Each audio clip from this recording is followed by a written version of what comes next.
নমস্কার বন্ধুরা, মিস্টার আর Mrs cooking আরে তোমাদের সকলকে জানাই আরো একবার স্বাগত। আজকে চলে এসেছি আবার একটা দুর্দান্ত স্বাদের রেসিপি নিয়ে। নতুন শিম দিয়ে কিন্তু এর আগে কিন্তু দুর্দান্ত রেসিপি তোমাদের সাথে শেয়ার করেছি। আজকেও একদম নতুন ধরনের দুর্দান্ত রেসিপি, খুব কম টাইমের মধ্যে তোমরা বাড়িতে সহজেই বানিয়ে নিতে পারবে। যারা রান্না করতে একদমই পারো না তারাও কিন্তু আজকের এই রেসিপিটা একদম ঝটপট বানিয়ে নিতে পারবে। চলো দেখে নেওয়া যাক আজকের এই রেসিপি। আর যদি ভালো লেগে থাকে তাহলে অবশ্যই কিন্তু আমাকে লাইক করে একটা কিন্তু পাশে থেকো, আর কমেন্টের মাধ্যমে জানাতে একদম ভুলো না।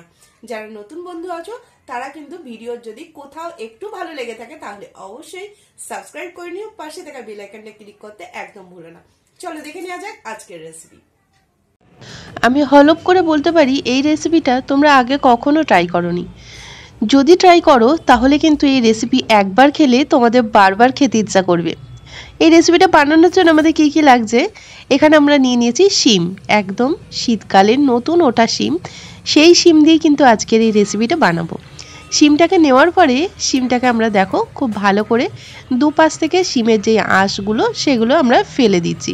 আর যেহেতু কচি শিম সেহেতু কিন্তু এখানে বেশি সময় একদমই লাগবে না কাটতে। আর শিমগুলো আমরা গোটা রেখেছি, তোমরা একটুখানি শিমগুলোতে ভালো করে দেখে নেবে যাতে পোকা না থাকে। আমি প্রত্যেকটা শিমই চেক করে নিয়েছিলাম। শিমগুলোকে প্রত্যেকটা কেটে নেওয়ার পরে আমরা একটা পাত্রে নিয়ে জলে ধুয়ে নিচ্ছি। অবশ্যই শিমগুলো ভালো করে জলে ধুয়ে নিতে হবে। আর ভালো করে ধুয়ে নেওয়ার পরে শিমগুলোকে একটা পাত্রের মধ্যে রেখে দিচ্ছি। শিমগুলোকে একটা পাত্রের মধ্যে তুলে নিয়ে এরপরে আমরা একটা মশলা তৈরি করে নেব, যেটা আমাদের ঘরে থাকা সামান্য উপকরণ। এখানে নিয়ে নিয়েছি কালো সর্ষে আর নিয়ে নিয়েছি পোস্ত। এখানে পোস্ত নিয়েছি আর কালো সর্ষে নেওয়ার পরে দিয়ে দিয়েছি সামান্য একটু নুন আর লঙ্কা। এরপরে এটাকে ভালো করে পেস্ট করে নিয়েছি। প্রথমে শুকনো একবার পেস্ট ঘুরিয়ে নিয়ে তারপরে জল দিয়ে পেস্ট করে নিয়েছি। এরপরে আমরা কড়াই বসিয়ে নিয়ে কড়াইয়ের মধ্যে দিয়ে দিচ্ছি সর্ষের তেল। এই রান্নার জন্য সর্ষের তেলটাই কিন্তু ব্যবহার করতে হবে। সর্ষের তেলের মধ্যে দিয়ে দিলাম কালো জিরে আর শুকনো লঙ্কা, আর দিয়ে দিচ্ছি এর মধ্যে রসুন। একদম 1 চামচ মতো, বড় চামচের 1 চামচ মতো রসুন কিন্তু এর মধ্যে আমরা দিয়েছি। দেওয়ার পরে রসুনটাকে খুব ভালো করে নাড়াচাড়া করতে হবে যাতে রসুনটার একটা লালচে ব্রাউন কালার আসে।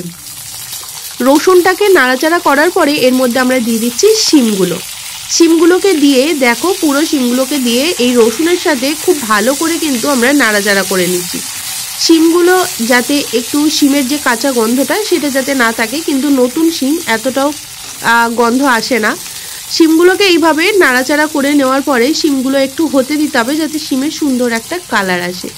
শিমগুলোকে আমরা নাড়াচাড়া করে নেওয়ার পরে 3 থেকে 4 মিনিট এটাকে একটু আমরা ঢাকা দিয়ে শিমগুলোকে হতে দেবো একদম লো আঁচে, যাতে শিমগুলো একটু ভালোভাবে মজে যায়।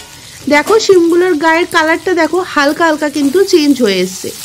আমরা এটাকে আবারও খুব ভালো করে নাড়াচাড়া করে দিচ্ছি। এইভাবে তোমরা একবার ঢাকা দিয়ে রেখে দিয়ে তারপরে আবারও ঢাকাটা খুলে ভালো করে শিমগুলোকে এর সাথে একটু নাড়াচাড়া করে নেবে।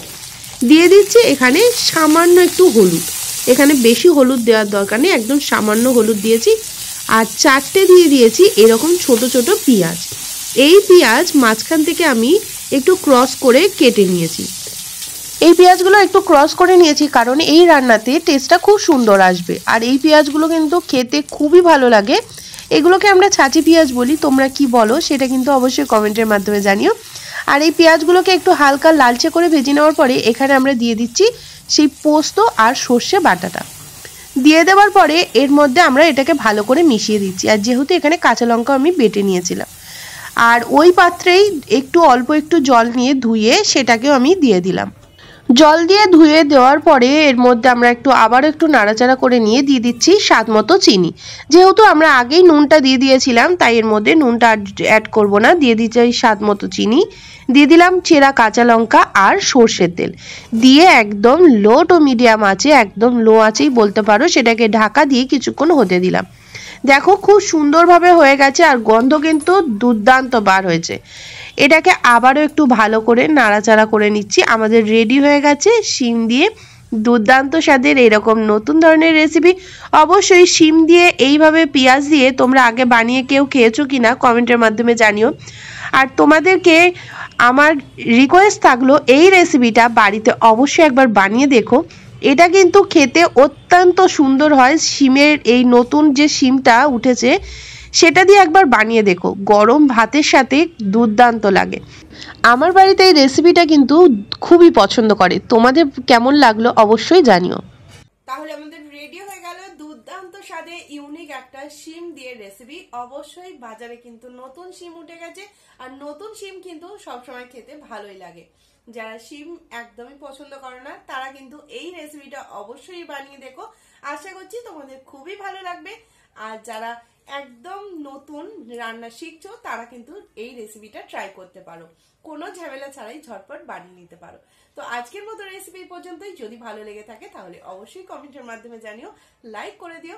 আর যারা নতুন বন্ধু আছো এখনো পর্যন্ত সাবস্ক্রাইব করনি, তাড়াতাড়ি করে সাবস্ক্রাইব করে নাও, পাশে থাকা বেল আইকনটা ক্লিক করতে একদম ভুলো না। আজকের মতো রেসিপি পর্যন্তই, আবারও ফিরে আসবো নতুন কোনো রেসিপি নিয়ে। ততক্ষণে ভালো থেকো, সুস্থ থেকো, আবারও দেখা হচ্ছে পরবর্তী কোনো ভিডিওতে।